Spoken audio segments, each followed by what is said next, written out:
অতীত আৰু ভৱিষ্যত দুয়োটাই বহুত অদ্ভুত। অতীত ঘূৰি নাহে আৰু ভৱিষ্যত জানিব পৰা নাযায়। অথচ মানুহ অতীতক লৈ কষ্ট পায়, ভৱিষ্যতক লৈ চিন্তা কৰে আৰু বৰ্তমান হাঁহি ধেমালি থাকিব পাহৰি যায়। মানুহ নামৰ প্ৰাণীবোৰ বহুত অদ্ভুত। আপোন হ'বলৈও সময় নালাগে, আকৌ পৰ হ'বলৈও সময় নালাগে। এই পৃথিৱীত মানুহে সকলো বিচাৰি পায়, কিন্তু নিজৰ ভুল বিচাৰি নাপায়। আজিৰ দিনত ভদ্ৰতাৰ কোনো মূল্য নাই, কাৰণ ভদ্ৰতাক সকলোৱে দুৰ্বলতা বুলি ভাবে।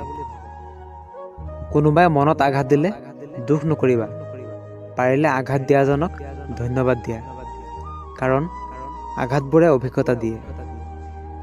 যিয়ে তোমাক আঘাত দিছে তাক পাহৰি যোৱা, কিন্তু সেই আঘাতৰ পৰা তুমি যি শিক্ষা পাইছা সেইটো কেতিয়াও পাহৰি নাযাবা। এই পৃথিৱীত চবেই পৰ হৈ গ'লেও মা কেতিয়াও পৰ নহয়। মা যে কিমান আপোন সেইটো মাৰ কাষৰ পৰা আঁতৰি গ'লেই বুজিব পাৰি। ছোৱালীবোৰক কৈছোঁ, ল'ৰাৰ চৰিত্ৰ চাইহে বিয়া হ'বা, ধন সম্পত্তি চাই নহয়। কাৰণ ধন সম্পত্তি এদিন ঘটি ল'ব পাৰি, কিন্তু ভাল চৰিত্ৰ কেতিয়াও নোৱাৰি। আৰু চৰিত্ৰ ভাল নহ'লে জীৱনত যিমান টকা হ'লেও সুখী হ'ব নোৱাৰিবা। মানুহ খুব সহজতে সলনি হৈ যায়। পৰিচয় হোৱাৰ সময়ত চাব এক ধৰণৰ আৰু পুৰণা হৈ গ'লে চাব আৰু এক ধৰণৰ। জীৱনত এবাৰ অকলশৰীয়া হৈ চোৱা, পৃথিৱীৰ কোনো কাৰো আপোন নহয়। যেতিয়া তোমাৰ প্ৰয়োজন হ'ব তেতিয়া চবেই কাষত আহিব, কোনোবা স্বাৰ্থৰ কাৰণে, আকৌ কোনোবা আৱেগৰ কাৰণে। কাকো কেতিয়াও বহুত বেছি আপোন ভবা ঠিক নহয়, কাৰণ আপোন মানুহবোৰেই এসময়ত দুখৰ কাৰণ হৈ ৰয়।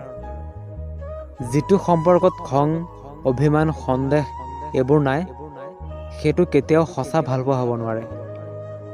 অকল তেজৰ সম্পৰ্ক থাকিলেই মানুহ আপোন নহয়। বিপদৰ সময়ত যিয়ে কাষত থাকে সিহে প্ৰকৃত আপোন। কাৰোবাক আমনি কৰাতকৈ চুপ থকাই বেছি ভাল। এই পৃথিৱীত সকলোতকৈ বেছি অসহায়তো সিয়ে, যিয়ে নিজৰ খং, অভিমান, কষ্ট কাকো দেখাব নোৱাৰে, চিঞৰি কান্দিব নোৱাৰে, মাথো এটি মৃদু হাঁহিৰ মাজত সকলো লুকাই ৰাখে। প্ৰতিশোধ লোৱাতকৈ ৰাস্তা সলনি কৰাই বেছি ভাল, কাৰণ প্ৰতিশোধ লৈ তুমি এদিন আনন্দত থাকিবা, কিন্তু নিজক সলনি কৰিলে গোটেই জীৱন আনন্দত থাকিব পাৰিবা। জীৱনলৈ অহা সকলোবোৰ মানুহ আপোন নহয়। কিছুমানে সময় অতিবাহিত কৰিবৰ কাৰণেও আহে, যিবোৰক আমি হয়তো সকলোতকৈ বেছি প্ৰিয় বুলি ভাবোঁ। যিটো মানুহে এসময়ত কৈছিল, টেনচন নকৰিবা মইতো আছোঁ, এদিন সেই মানুহটোৱে সকলোতকৈ বেছি টেনচন দি গুচি যায়। চকু পানী তেতিয়াই আহে যেতিয়া মুখৰ কথা বুকুত আহি আঘাত কৰে। যেতিয়া তোমাৰ কথা মনত পৰে তেতিয়া পৃথিৱীৰ কোনো সুখে মোক সুখী কৰিব নোৱাৰে। পাৰিলে আপোন কৰি ল'বা, নোৱাৰিলে আগতে এৰি দিবা, কিন্তু সপোনবোৰ দেখুৱাই মাজ পথতে এৰি নিদিবা। এই জীৱনটোক কান্দি উটুৱাই দিয়াতকৈ হাঁহি উৰাই দিয়া বহুত ভাল। নিজকে কেতিয়াও অসুন্দৰ বুলি নাভাবিবা, কাৰণ ভগৱানৰ সৃষ্টি কেতিয়াও অসুন্দৰ হ'ব নোৱাৰে।